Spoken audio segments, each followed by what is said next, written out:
Good morning ಸ್ವಲ್ಪ ಖುಷಿ ಆದ ನನಗೆ.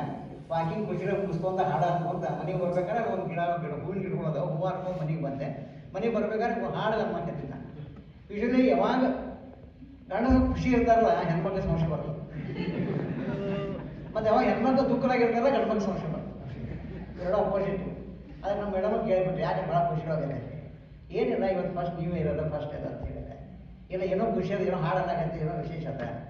ಏನಿಲ್ಲ ಅಂತ ಹೇಳಿದೆ. ಅವ್ರು ಬಿಡೋರು ಗೊತ್ತಾಗ್ತವ್ರಿಗೆ ಏನ ಅಂತ ಹೇಳಿ ನನಗೆ. ನಾನು ಇಲ್ಲ ಏನೂ ಇಲ್ಲ ಸುಮ್ಮಂಗ ಅದೇ ಅಂದ್ಕೊಳ್ಳಿ. ಯಾರು ಭೇಟಿಯಾಗಿರೋ ಅದೇ ಅಂತ ಕೇಳಿದ್ರು. ಪಾಸ್ ಬಂದಿರ್ತವ್ರಿಗೆ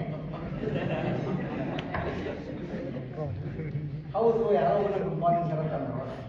ಅದು ನಾನೇ ತಂದ್ಬಿಟ್ಟು ಇವತ್ತು ನಾನು ವಾಕಿಂಗ್ ಶುರು ಮಾಡೀನಿ, ಅದಕ್ಕೆ ನಾನೇ ಬಂದಿದ್ದೀನಿ ಅಂತಂದ್ರು. ಅದೇ ಲಡ್ಡು ಪುಟ್ಟಗೆ ಆಗಿರಲಿಲ್ಲ, ಆ ಸ್ಪೋರ್ಟ್ ಆಗಿತ್ತು. This is the first day of this year. ಇದು ನನ್ನ ಪರಿಸ್ಥಿತಿ. ನನ್ನ ಫ್ರೆಂಡ್ ಒಬ್ಬ ಅದಾನ, ಸಾಫ್ಟ್ವೇರ್ ಇಂಜಿನಿಯರ್ ಅದಾನ, ಬೆಂಗಳೂರು ಅಪಾರ್ಟ್ಮೆಂಟ್ ಆಗಿರ್ತಾನೆ. ಒಂದು 150 ಮನೆ ಅದಾವ ಬೆಂಗಳೂರಿನೊಳಗೆ. ಅವ್ರದ್ದು 58 ವರ್ಷ ರಿಟೈರ್ಮೆಂಟು. ಬೆಂಗಳೂರಿನ ಸಾಫ್ಟ್ವೇರ್ ಒಳಗೆ 58 ಇಯರ್ಸ್, ನಮ್ಮ 60 ಇಯರ್ಸ್ ಅದ. ಸೊ ರಿಟೈರ್ 2 ವರ್ಷ ಅದ.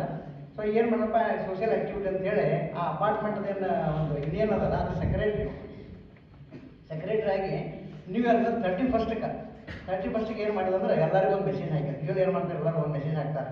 ನಾನು ಏನು ಈ ವರ್ಷ ತಪ್ಪು ಮಾಡಿದ್ದಾರೆ, ನಮ್ಗೆ ಏನು ಅಂದಿರ ತಪ್ಪ ಅಂತೇಳಿ ಅವೇನೋ ಅಂದ್ರೆ ಎಲ್ಲರಿಗೂ ಗ್ರೂಪ್ನಾಗ ಮೆಸೇಜ್ ಹಾಕಿದ್ರು. ಅದು ವಾಟ್ಸಪ್ ಗ್ರೂಪ್ ಅದ, ಅಪಾರ್ಟ್ಮೆಂಟ್ ಅದ, 150 ಮಂದಿದೆಲ್ಲ ಒಂದು ವಾಟ್ಸಪ್ ಗ್ರೂಪ್ ಅದ. ಗ್ರೂಪ್ನಾಗ ಏನಂದ್ರೆ